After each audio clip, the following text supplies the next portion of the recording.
You're listening to the Salty Sex Cast with Mariah and friends.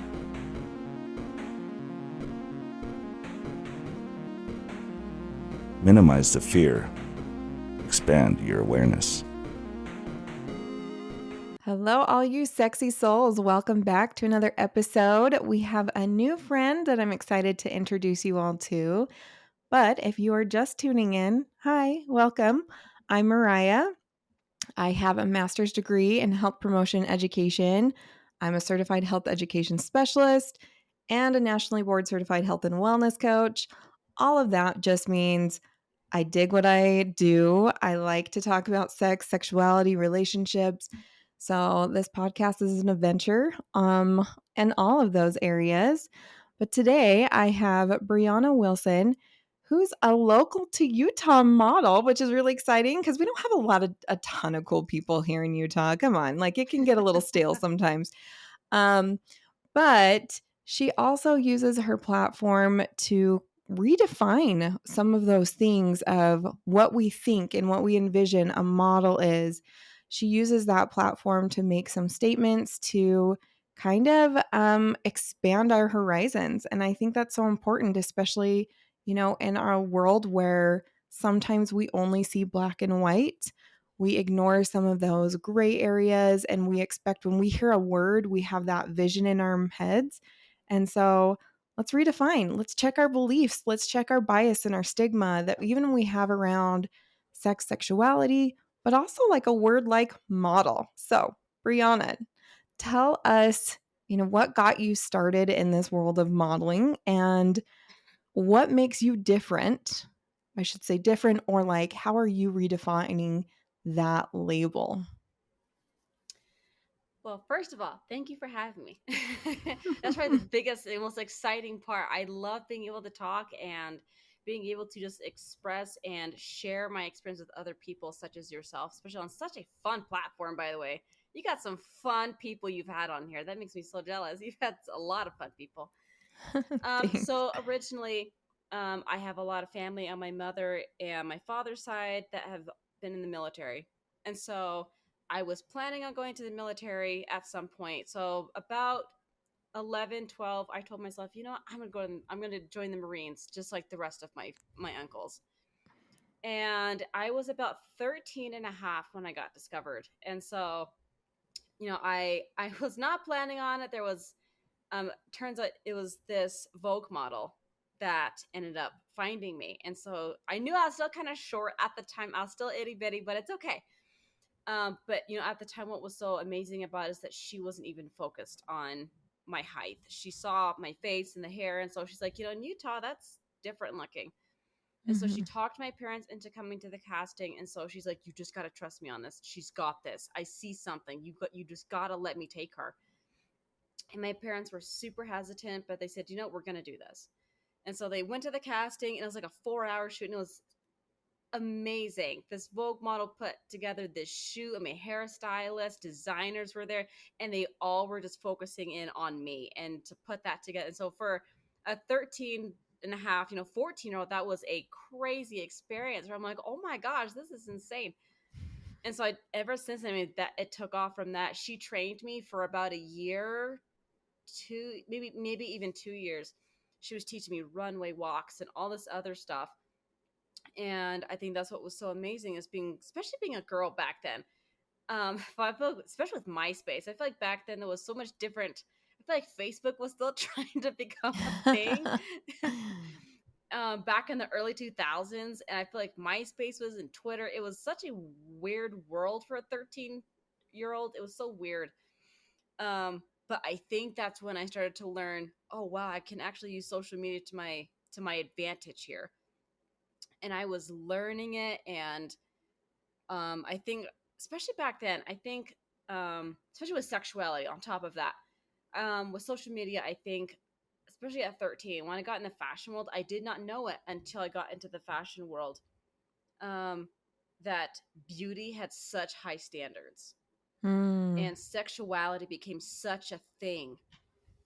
You had to look sexy all the time. You had to wear swimsuits, bikinis. You had to wear makeup, and I was like, and then you kind of you get the idea of being pressured, as you get into adulthood, of being put into the adult industry, like there was so much sexuality that hopped right in. And so when I was like 14, I was still trying to learn about my body and stuff. And I was like, wow, like there's a lot to unpack here for a 14-year-old. There's a lot Yeah.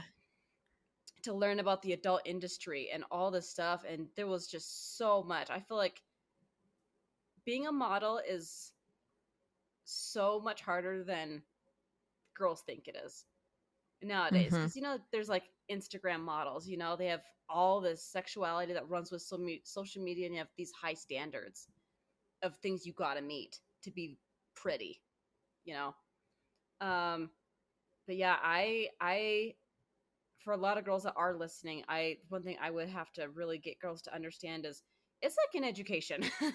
It's like an education. You do months of training, months, years of putting portfolios together and castings and auditions and getting turned down. I mean, you meet A so lot of many times before Simon. you even get paid. Yeah. Yeah. Yes, that's exactly it. I remember before I'd ever get paid for jobs, you'd have to learn how to put a portfolio together and castings, headshots. I mean, just all these different things. Speaking of, I have my mom portfolio book, and I'm looking right at it. And just all these different crazy things. And I remember, because I have my book, and I would be crazy to show it, but I have this tear sheet book I have of as early as 14 of all my first modeling pictures and magazines I was in. But I just remember, I think it was under a lot of pressure. There was a lot of Mm. sexuality that went with it. Because at 14, I started learning puberty, and I became so self-conscious of myself. I started Oh, learning, oh yeah. my gosh, I gotta learn, I gotta look like this. And so you start going to castings and auditions, you start seeing what other girls look like. They're skinny, they're tall, they're pretty. And you start thinking, oh my gosh, like this is what pretty is. And I think for a lot of girls, if I had to short summarize what modeling is it's basically being in a beauty pageant full Hmm. time. That's what it is. You have to be pretty all the time. Well, and normal 14-year-old girls, God, I remember thinking every little thing was standing out.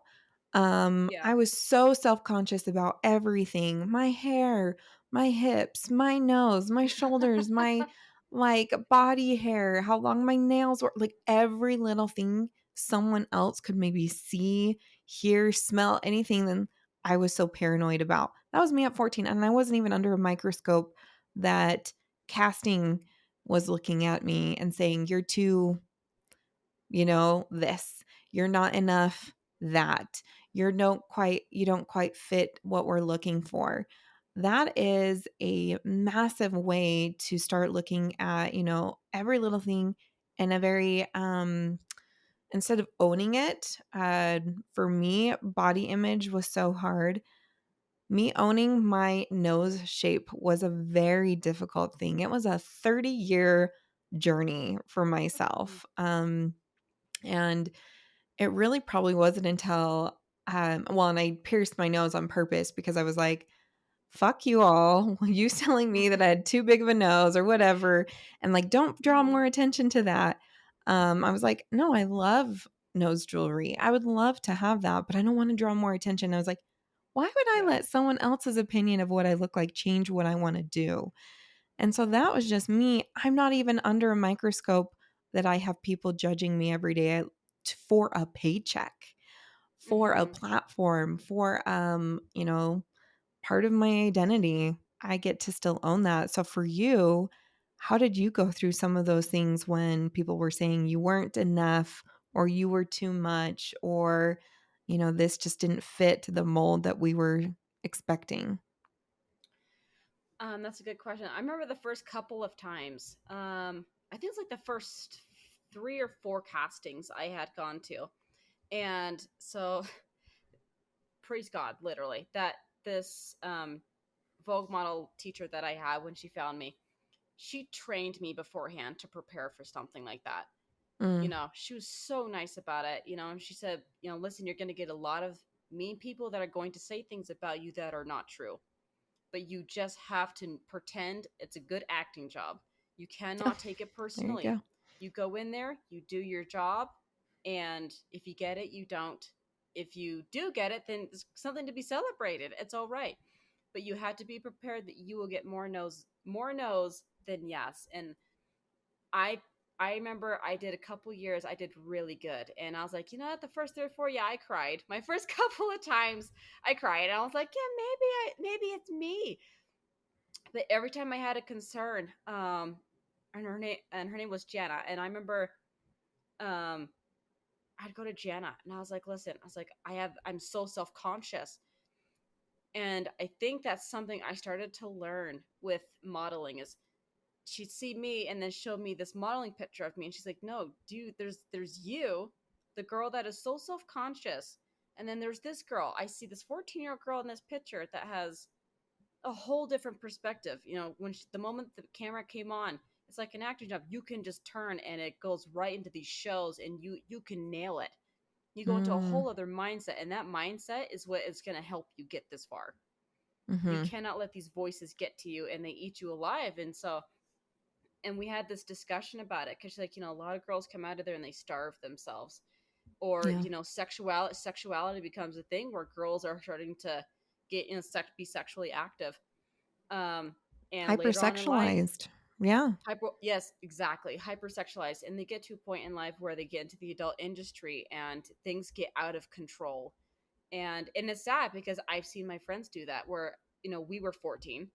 Mm-hmm. It was just not me. I made friends, and we would get to a place where there was a couple of them. We would turn 18, and some of these girls would go off and they start going to being really pretty girls, and they'd kind of do a step ahead of me where they become escorts, and escorts would turn into being in the adult industry, and the adult industry Mm, would take advantage and they would start doing heroin and drugs, and it just spiraled.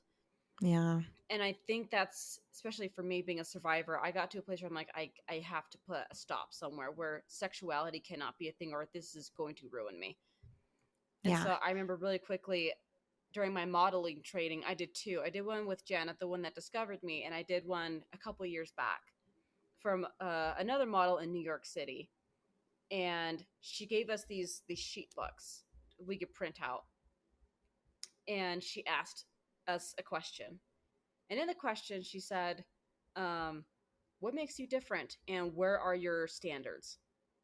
And I really had to ponder those two questions where I was like, Mm. what makes me different, but where are my standards? All of my friends are doing all these crazy things sexually. They are on it, which is, there's nothing wrong. Like, I'm not saying there's like, I'm not bashing anybody, right, for the jobs that they do. I'm not Before you bashing. were ready.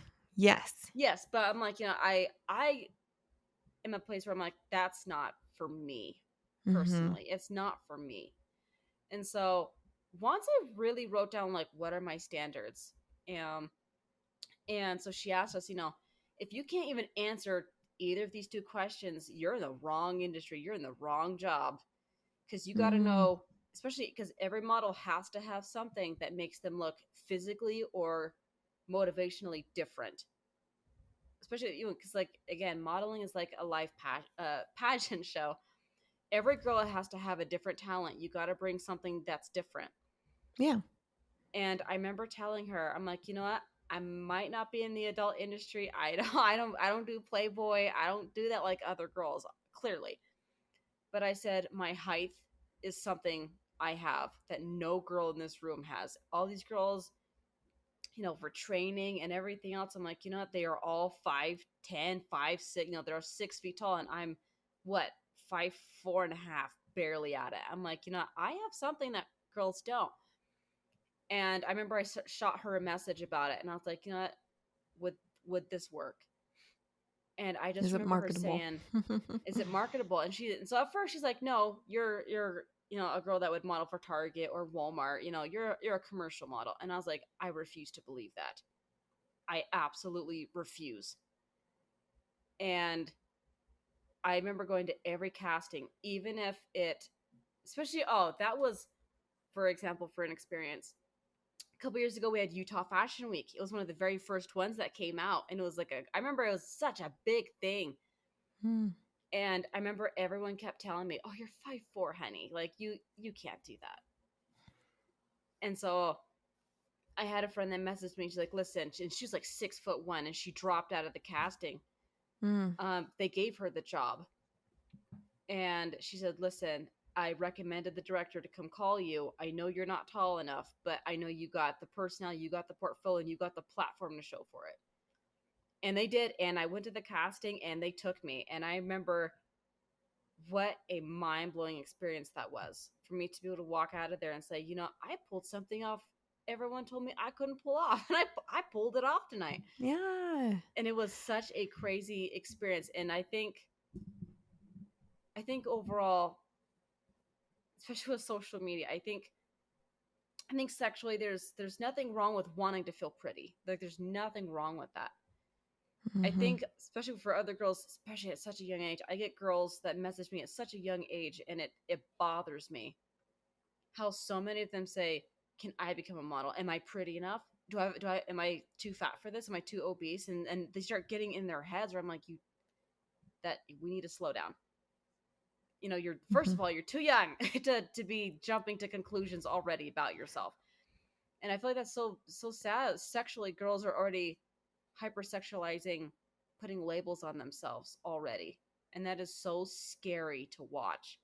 Yeah. I've had so It's many not. friends wanting to put nose jobs, and like you said, nose jobs, and they want to look like Kim Kardashian and in this tiny waist and everything. And it's scary to see 15, 16-year-olds. I get messages where they're already Mhm. headed down that track. And I'm like, you're so naturally pretty, though. And I think social media hypersexualizes what is pretty. And I think that's really scary. Yeah. And what is valuable? So just like you said, your industry was only telling you if you were this height, you were valuable and we want you. If not, you can go to commercial. There's a place for you, but just not here. Right. Yes. And how often, so even those who aren't models who are maybe listening to this or haven't ever related to that experience have had that. Even folks you're trying to date. Oh, I wasn't attracted to you because you weren't tall enough or you weren't, pretty enough. And them creating that label for you is not your label to have to hold Mm-hmm. either. And so that's what you did. And you broke that label, that, you know, restriction, height, whatever it Yeah. was. And just like I love watching your face light up about like, no, I fucking did that. And I said, no, I'm going to still go out for it, even though they probably had some type of height requirement, like this type of body we're looking for, this type of whatever. And you're like, that's one tiny aspect of me, but look at all the other stuff I can bring to the table. And Mm-hmm. that's all that other stuff is what got you there.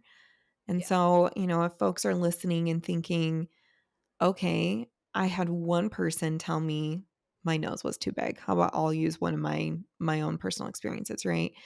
And it's like, okay, that's one person's opinion of me. But even if I was worried about the size of my nose, I have all these other things. That's like the ittiest bittiest fraction of who I am, right? And what I can bring to the table.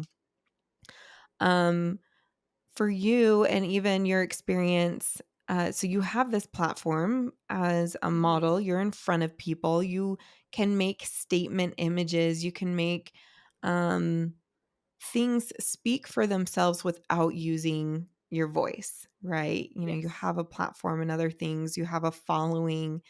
Um, how has that changed how you present yourself and what you own for your own identity? Not just, maybe your sexual identity, but, other things out there that you've experienced that I'll stop my questioning because I just stacked a bunch of questions. Let you answer You're a couple of totally them. fine. I'll tell you what, it's been a crazy experience. I really don't know where to start with that question because it's such a mouthful. Um, I remember someone else asked me this question probably about 6, 7 months ago. We went over this question, and at first, I was thrown off because I'm like, no one's ever actually asked me that question before, Mm, and so I've had time to think about it. And for those that are listening, obviously I have a following, but I'm not like Selena Gomez, and I'm not like Yeah. Justin Bieber's wife right now. Like I don't have like 500,000 people that are, you know, crazy following. I don't have that, but I have something. And Yeah. I remember before ever social media and doing all of that, like yeah, as a teenager I modeled. It's whatever. Now as I'm getting older and I wanted to go to New York Fashion Week and go out of the box as a petite model, especially as a black woman, especially. I remember when and it's again, it's Utah State. It's like it's Utah. It's a very small bubble, but a small bubble has changed drastically for me with the following. Mm. I remember I've before having such a crazy following, I'd go to shoots, I go to auditions, it was whatever. And it's not until I started getting a following, I started noticing when I go to shoots or just in public, I've actually had a couple of people walk up to me. And they're like, "Hey, I know who you are. Yeah, you're so and so, right?" And I was like, "Yeah, I think so." You don't know who I am. I don't know who you are. And that's, I think, when reality set in, where I was like, "Oh my gosh, like it's just social media is just not through a phone. Like people are actually like when you go out, people And are people are actually paying. listening. People Yeah. are listening. They know who you They're have to be watching. careful. Yeah, and so I started realizing, oh, I got to be kind of careful how I'm like presenting myself or what or how I'm going about things. And again, that social media pressure. I don't want to feel labeled or boxed in somewhere, but at the same time, you don't want to get yourself in trouble in any kind of way, clearly, and you want to be careful how you go about things. And Hmm. so I've tried to be very careful how I represent myself. But yeah, that was a ever since then, I think the last couple of years I've been starting to have people really walk up to me, and it can be from going to the store or just getting Mm. going to a cafe with a friend or something. Somebody can just spot me and walk up to me, or just going to a casting. I remember what I think it was probably 2 months ago. I went to a casting, and I remember there was like probably 20, 25 models, and half of them all knew who I was, and I didn't know who they were, and I was like, I don't know who you guys are. And we were all there for this wedding gown show. And I remember half of them were like, we all know, no, we all watch you. We all know who you are. We're like, you're one of those girls in Utah we pay attention to because you're one of the girls that have a bigger voice here. And it made me so depressed in a Mm. weird, sad way to hear it. I was so depressed when they gave me such a nice compliment because I had felt like, oh my gosh, these girls are like having these high expectations of me. So you start immediately realizing, oh my gosh, like I actually got to meet some expectations here. And so you start really putting pressure on yourself. And so you start putting, oh my gosh, I got to represent myself in a certain way that girls can feel relied on, Mm. connected with. And so all of a sudden it had kind of hit me, oh my gosh, like I kind of had felt this over hypersexualized kind of like image or idea where I'm like, oh my gosh, like I have to be this pretty person, that all these girls do pay attention to. I know it's just such a crazy experience, but to answer your question is, it's changed drastically in the last couple of years. And I remember when I went to New York Fashion Week probably about a month ago, I was at one of the shows, and afterwards, one of the photographers who I had never met said, "Hey, yeah, I saw you in a magazine last year. I know you are." And so it shows that it's not even in Utah, like, and that shows what a platform can get as people start to spot you here and Hmm. there. And I think for me, I've had to represent myself on social media very differently. Mm. And it's changed how I go about when I go out. Now I'm self-conscious when I go outside all the time. I'm like, oh my gosh, is another person gonna walk up to me, or am I good if I go back to another casting? Is someone gonna say something? But yeah, it's changed drastically in like the last 4 years. I've had to be very careful with how I go about myself in social media and how I represent Yeah. myself. One thing I really respect is even though you're being careful because you have people looking up to you and watching you, Yeah. how is Brianna handling this, that, or the other? Oh, there's another petite model out there who's similar body type as, Hmm. and so I'm sure they'll start thinking of you. But one thing you haven't shied away And especially because you talk about this on your website, and that you are a survivor of sexual assaults, Mhm. and how some people could want to bury that or not have it publicly known. You have Yes. not shied away from that. Um, and it's, you were telling me before we started recording that it's actually allowed a lot of other people to reach out to you, and especially young girls and some of those younger models too. Um, Tell me a little bit more about that experience, owning your identity as a survivor. You don't have to go into details about what you survived. I want to be very careful with that boundary if you're uncomfortable with that. Oh, you're But totally just fine. Yeah. the process of owning that and being able to speak to the after. Well, first of all, that's a very big question. It's a very, but I love it. Um, yeah. So far, I'm a really open book. I've tried to be very open. I've had a lot of girls message me and say, this is what happened. This has happened to me. Um, and I've had a couple girls go as far as telling me personally what had happened. Hmm. And so I have tried to explain to girls in the past, or even just guys. I've actually, not that it's a surprise, but I've actually had a couple of men that have actually messaged me and say, I'm actually very embarrassed to admit this to people. Hmm.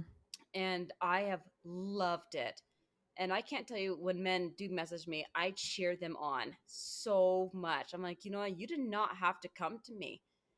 The fact that you were willing to say, I experience this as a man, it's very, strenuous, as especially with, society today. Men have such high standards. They feel like they cannot talk, especially Yeah. with the movement and all these different things, and feminists, with all that, or feminism going on. A lot of men feel so chokehold, and if that's the word I can use, they feel trapped, and they feel like they have to meet these certain expectations, as a man, to do certain things and be manly. And so it's so comforting when a guy can message me and say, I did go through something like this, and Hmm. it's scary to admit it. And so for me, believe it or not, um I did not, as a kid, feel comfortable admitting it to anybody until Elizabeth Smart was able to get returned home. Wow. And when she finally was able to come home, I saw it on the news, and I think I was like probably like 11, and I Yeah. saw it on the news, and I was like, "Oh my gosh, like she's back." And even though I didn't know her, I felt so relieved. I was like, "Oh my gosh." I was like, I remember when she was on the news as a kid, she started talking about it. I'm like, "Oh my gosh, like if she can be that Mm. young and she can say, I want to say something." Yeah. And I remember as I got older, I kept telling myself, one of these days, I'm counting it down. I don't know how I'm going to go about it, but I'm going to say something to somebody. Mm. And it's public information now. It's doesn't matter now. So I can say it, but it was my father, and it was this big mess, and obviously it's going to go to court in the next couple of months. It's going to Oh, and bring it wow. to trial, actually. And what's so crazy about it is, it was just mind blowing to see how many other girls he had. It wasn't just even, it was international. And it was crazy to see how many countries he had gone to. And so he's got, country, all just, just everywhere. Just all Mm. these different countries and different languages and different families. And it's just crazy to think, oh my gosh, like this is a massive thing. Like this is an issue.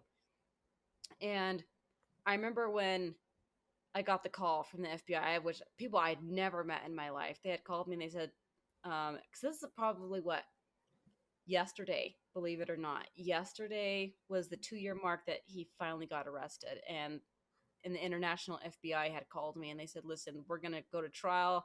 It's an international thing. Different governments are getting involved. Like it's a mess. And I remember feeling just some kind of relief. And I remember sitting there thinking to myself, this is the thing I've been praying for. Like I can finally say something to somebody. Wow. And it was so good. I almost felt like I had my Elizabeth Smart moment where I could finally just talk to somebody and say, look, guys, like, we can actually talk about it now. Like, this happened. Like, let's talk about it. And it is so amazing how much weight has come off my shoulders. Being able to finally sit and say, you know what? I went through this for 10 years as a kid, from the ages of 5 to almost 15. That was like this horrible thing. And I think that's what really made me feel better, believe it or not, when I was finally able to get into the modeling industry. And it taught me, when I was in front of the camera, I could be somebody different. It was like acting. Mm. I could play a different role. I was somebody else when I was there. And it was such a crazy experience. But yeah, I've learned a lot from it, definitely. I think it's made me a different person on the other end at the end of the day. And I obviously I've had my rough patches like any other survivor. You have your rough days. But I think it's definitely earned some point to like making things better, I think.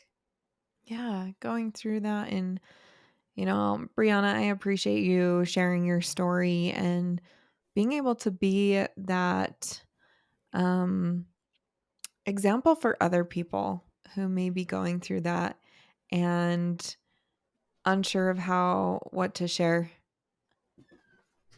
Sorry, my husband Um, like walked in. I'm trying to tell him go away. all Sorry, good. continue. Now, being that example for someone and then allowing others to share that with you, not being shy to own that identity as a survivor and to allow others to come to you. Just like you said, how Elizabeth Smart was that example for you, and you can be that example for others.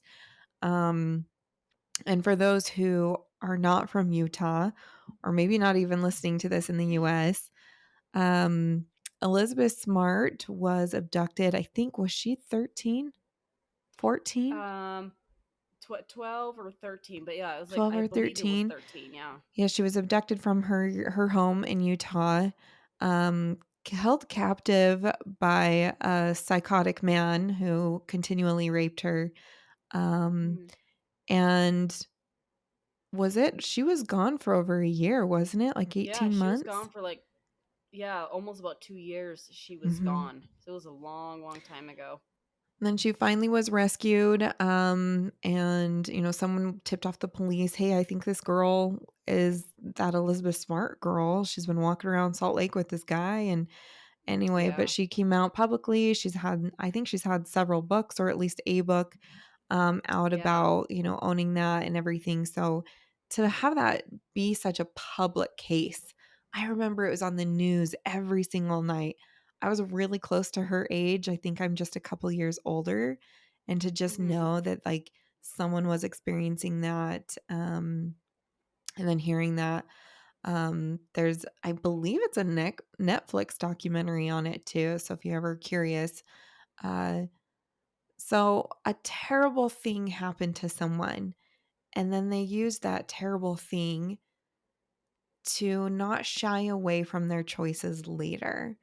Where Elizabeth Smart made the choice to publicly talk about her experience, her Mhm. healing journey, her public platform to, if this has happened to you, you're not alone. There's hope on the other end. You can make these life choices to heal and to, you know, um, not just become where we go from victim to then survivor. I have survived this to then thriver. I can thrive even after something terrible has happened to me. And it sounds like you're in that journey too and using that for yourself and for others to hear about that. I just want to say thank you for that, not just for being comfortable and okay to share your story here, but for other people to hear that too and then know that they can reach out to you um, with welcome arms, it sounds like, when you are very Mhm. open to connect with others around that. And you were telling me earlier how your sexual identity has gone through its own journey as well as you have really looked at your sexuality. What does sex mean to you? How you want to Yes. express your sexuality, especially when you're still carrying that thing called being a survivor, right? And how do you navigate that? as well as still being able to express your sexuality in a healthy way. So, if you don't mind, sharing a little bit about that. Yeah, I it was a very, and I'm sure other girls and guys can probably relate to it, because it seems like at some point when you're sexually abused as a person, you really start to question yourself. And I know after a while I was questioning myself. I remember it was about 13, and I just remember thinking to myself, is this how men are supposed to treat women? Mm. And Oh. after a while, and I just remember whenever I go to my cousin's house, or just anywhere but my house, I remember it could be teachers or a neighbor. I remember like just women were always so nice to me, Mm. and I started getting this thought in my head. I'm like, maybe I'm supposed to be with girls, because girls seem to be treating me much nicer. And for a long time, I just didn't say anything till I was able to move out of the house, and I just never mentioned it at all.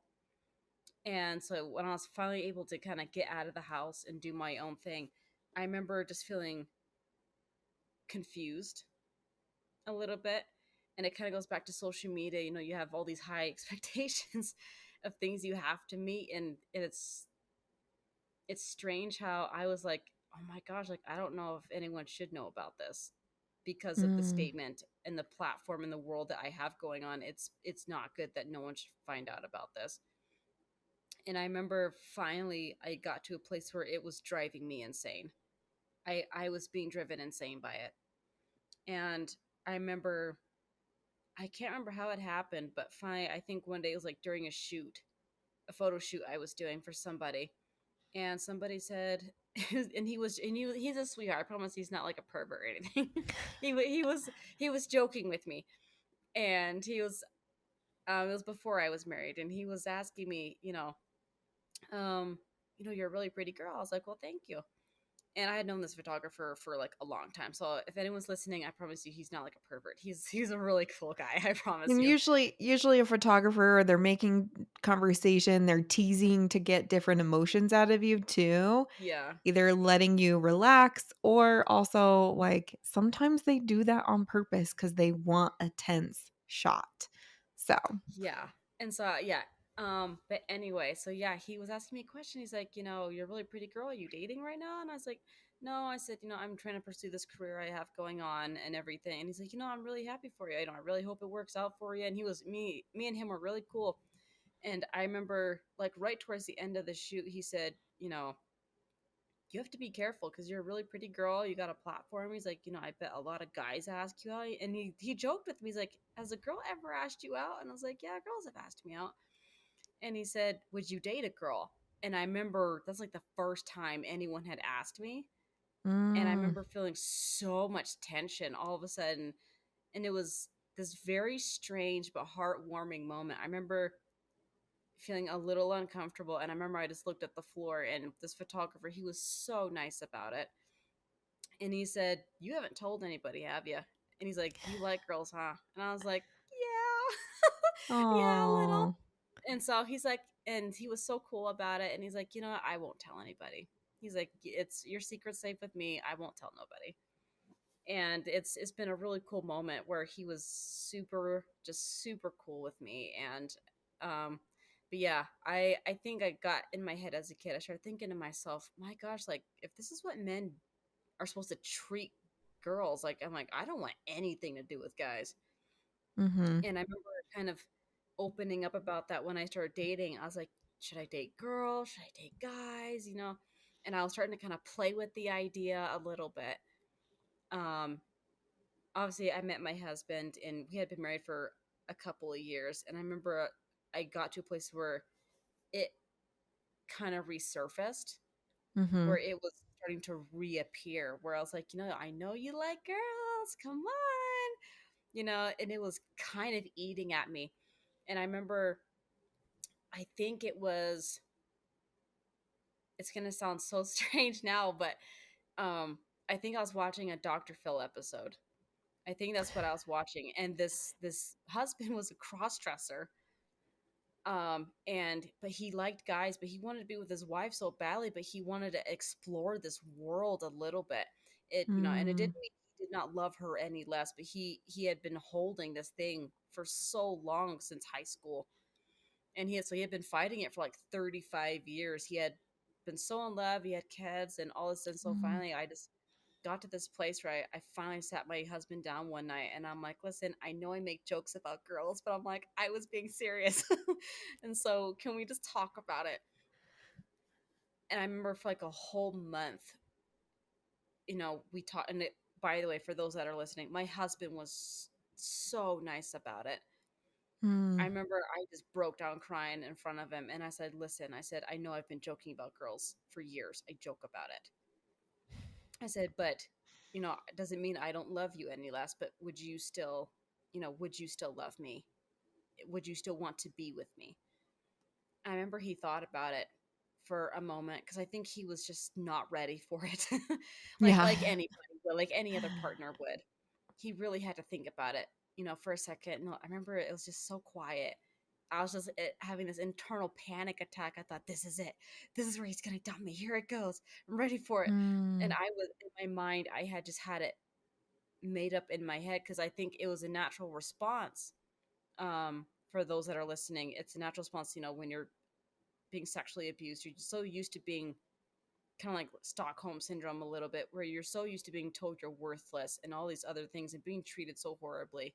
And I was so ready for it. I'm like, this is it, where he's gonna freak out and treat me the way I was as a kid. Men are about to freak out on me, and I remember he looked at me and he's like, I accept you, and he's like, I still love you, like no matter what, you're still my favorite. And I remember I just wanted to cry about it, and I was like, oh my Mm. gosh, like I'm okay. And so I remember, obviously since then, I'm still married. um, but I feel like I've been able to express myself way more. I feel like I can freely talk about girls and sexuality with my husband, and we can make jokes about it. And I feel like the way is way more open. I feel like I can talk about it, and I think that's where sexuality is such a big part of everything at the end of the day. And for those, again, not me, but I joke about it, but not me. But I know with sexuality, I know there's a lot of couples that have open relationships and they try different things and do different Mhm. things, which is cool. Like I totally vouch for it. Go for it. Um, but yeah, definitely it's opened up a world of different things for my marriage. My husband is super loving and just super supportive. And I think that's something every couple needs, is that partner that is willing to say, you know what, there's something a little different going on here, but we can work with this. Like, it's a little weird, but we can work with this. It's okay. Right, And so right. it's Or been your so spouse is the great. one to tell you, you sure you're not bi? Yeah, no, You yeah, we know, had because that that was my conversation. spouse. I was like, "Oh," he's all, "I'm pretty sure I knew it before you did." I was like, "I'm pretty sure I just didn't want to admit it." For a long time. Exactly. Yeah. So it's definitely when you're already married too, Hmm. you get to still have that identity and a Yeah. healthy marriage. I think a big fear is some people think once I come out, I have to act on it. I have to be polyamorous or have to have an open Yeah. relationship or have to lose this partnership I've committed to. And it's not at all. There are so many different journeys of just maybe even now we both get to check out women together and be like, hey, she's cute, and jokes like Yeah. that. Like it could just be that. And that's as far as it goes. Or maybe you just need someone to know that you have that identity and Yeah. that's all that it is. And it ends there. So I think, for anyone who's out there who maybe have a committed relationship, and then are discovering more about their sexual identity, um, you don't have to lose that committed relationship to still also own that identity too. So I love that you shared that and bravo to your spouse and how he reacted to all of that because it could have gone so many different ways. That's a huge fear for I think a lot of people. And so it Oh sounds like you've yeah. both done work and there's a very trusting, healthy relationship behind that. So that's really cool. Definitely. Yeah. It took some time, but I think, and obviously for those that are listening, I think what's important is there are some spouses that do not respond well to this Mm-mm. at all. And so I think for those, um, there's it's that new show that BuzzFeed has on YouTube where they're helping people with questions. Oh, and really? and so there was this, believe it or not, this one episode I was watching, it's on YouTube, and for those, I feel so bad, I should have been prepared to tell you what the show was, but it's super easy in this, and they mask all of these people, Oh, and there's a cool. yes box and there's a no box, and the person will sit in the middle and they will explain their situation, totally masked, they're never shown on camera, and the voice is changed, and they explain, this is my situation, how would you go about it, and they let each group go into a different box and explain how they would do it about it differently, and it is such a unique thing to watch. And I remember this guy came on saying, that he was gay and he had been hiding for like 7 years, and he had been married, and this Mm. came out like a month ago, guys. Like, you can totally watch this on YouTube for anyone watching. It's just a fascinating, 20-minute BuzzFeed show to watch. So he was married to a Um, woman. yeah, and he had all this church pastor family and everything. He was panicked. And he's like, Oh. listen, he's like, I really want to tell her, but I'm afraid she's going to freak out, because her family is so religious. She's going to dump me. And you could tell the internal panic he was facing. Well, people worry about losing their kids, having, Yeah. financial loss, getting fired from their job. There's so many repercussions that can be Yeah. potentially out there for ignorant, um, for folks who have an ignorant community or I shouldn't say ignorant community. Maybe I should have a Yeah. little bit more. um, who their community is unwilling to hear this person, right? Their support hmm system or their support network is only supportive to a point and not supportive to who you are. Um, so that's so cool that there's that. I'll have to check out that show. I'll just do a Google search on it or something, YouTube search It on is. It's that. a really good show. And it turned out, I guess they did like an update later on, and it turns out the wife was a little panicked at first, but it turns out he sent in like a voicemail or something and said that they're doing counseling and they're working it out Mm, now, and it was working out better. And so I think that is something that, especially with mental, I think it can be, I think a lot of humans naturally start to overthink things. I think that's just naturally all of us in general. You start to overthink it and start to over panic really quickly. um but I definitely think for those that are listening, I would tread on water. That is my one advice. I would tread on water because I have seen some friends and family that don't respond well, mm. and some, like my husband, that do. So I So remember tread when I wanted, carefully. tread carefully, and I remember when I wanted to tell my family about it, um, especially with my husband example, I would kind of make jokes about it and see how they would respond to the jokes first.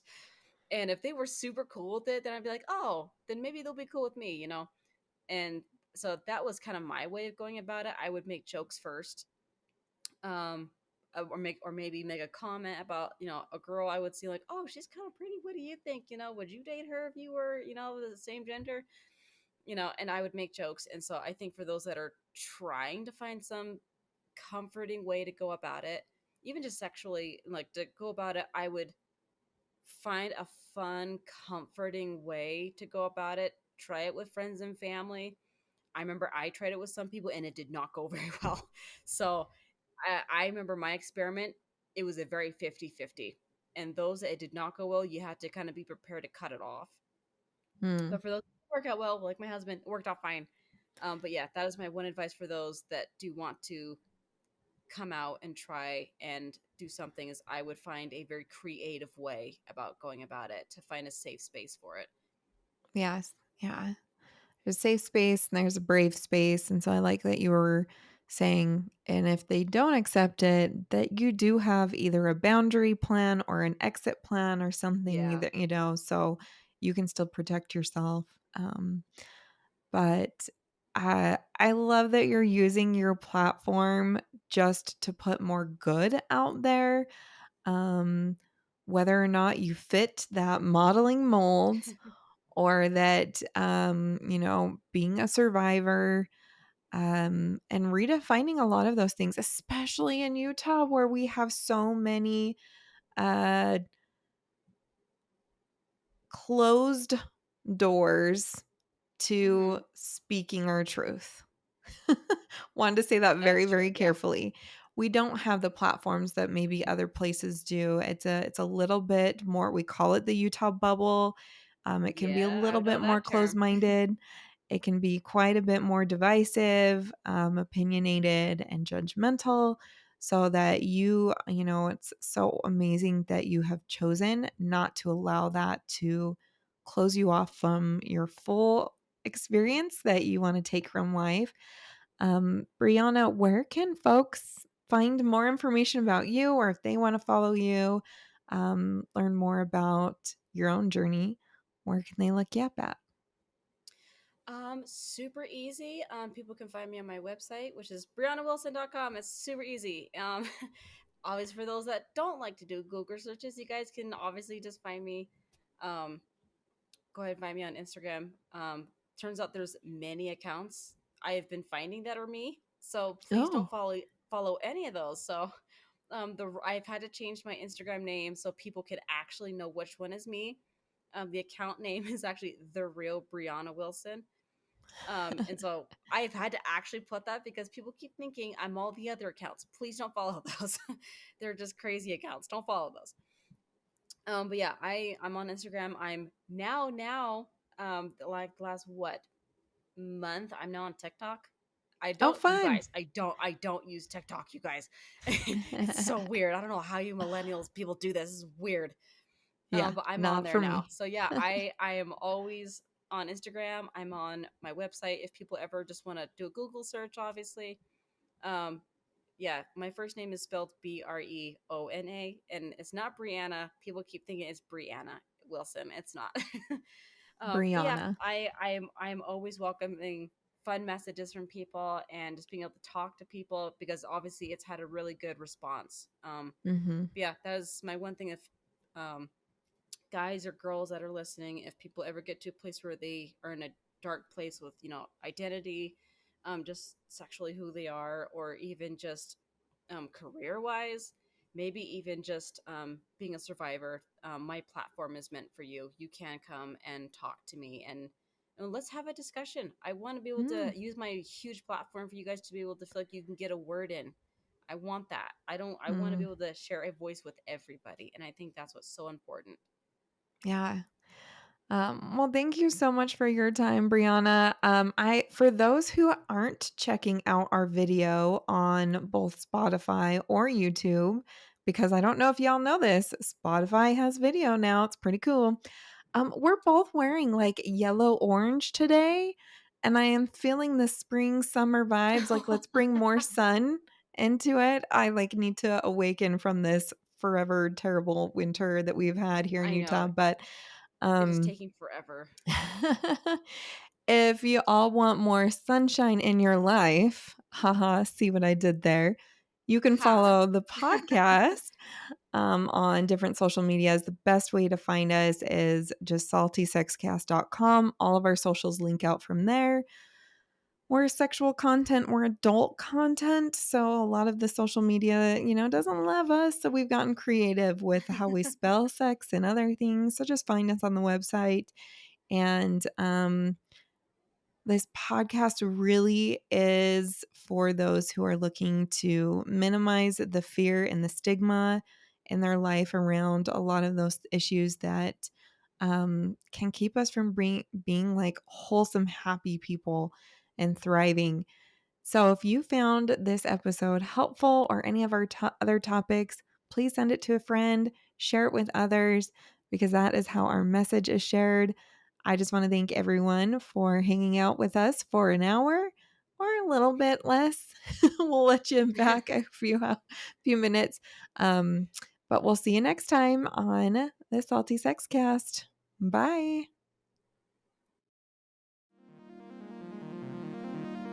Thank you for listening to the Salty Sex Cast. Ready for round 2? find us on Facebook.